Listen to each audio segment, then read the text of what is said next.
എല്ലാവർക്കും നമ്മുടെ ചാനലിലേക്ക് സ്വാഗതം. അപ്പോൾ നമ്മുടെ ഈ പുതിയ ആയിട്ട് നമുക്കറിയാൻ കഴിഞ്ഞൊരു കാര്യമുണ്ട്. അതായത് ഗൗതം ഗംഭീർ ഇന്ത്യൻ ടീമിൻ്റെ കോച്ചായിട്ട് വരുന്നു. ഈ T20 വേൾഡ് കപ്പിന് ശേഷം ആയിരിക്കും ഗൗതം ഗംഭീർ കോച്ചായി നമ്മുടെ ഇന്ത്യൻ ടീമിൽ വരുന്നത്.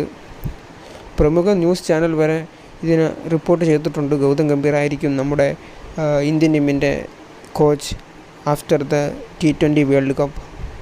അദ്ദേഹം വരുന്നതോടുകൂടി നമ്മുടെ ഇന്ത്യൻ ടീമിൽ വലിയ രീതിയിലുള്ള അഴിച്ചുപണികൾ നടക്കുമെന്ന് യാതൊരു സംശയവുമില്ല. അദ്ദേഹം കോച്ചായി വന്നാൽ പറയുന്ന ഒരു ഡിമാൻഡുണ്ട്. അതായത് അദ്ദേഹം പറയുന്ന ഡിമാൻഡ് എന്തെന്ന് വെച്ചാൽ പെർഫോം ചെയ്യുന്നവരെ മാത്രമേ ടീമിലെടുക്കൂ. അതായത് സ്റ്റാർ വാല്യൂ വെച്ച് ആരും ടീമിൽ കാണില്ല എന്ന് അദ്ദേഹം ഉറപ്പ് നൽകുന്നുണ്ട്.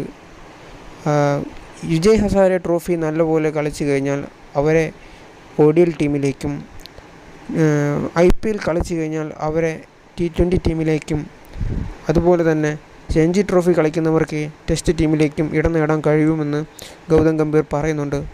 ഗൗതം ഗംഭീർ വന്നു കഴിഞ്ഞാൽ അത് ഇന്ത്യൻ ടീമിൻ്റെ ഡിസിപ്ലിൻ നല്ല രീതിയിൽ നിലനിർത്തും എന്ന് നമുക്കറിയാം. അദ്ദേഹം KKRനായി പല ചേഞ്ചുകൾ കൊണ്ടുവരികയും KKR കപ്പടിക്കുകയും ചെയ്തു. അതുതന്നെയാണ് നമ്മുടെ ഇന്ത്യൻ ടീമിന് ആവശ്യം.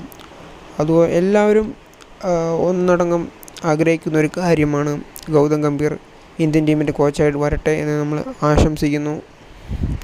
ചാനൽ ഇഷ്ടമായാൽ നിങ്ങൾ സബ്സ്ക്രൈബ് ചെയ്യുക.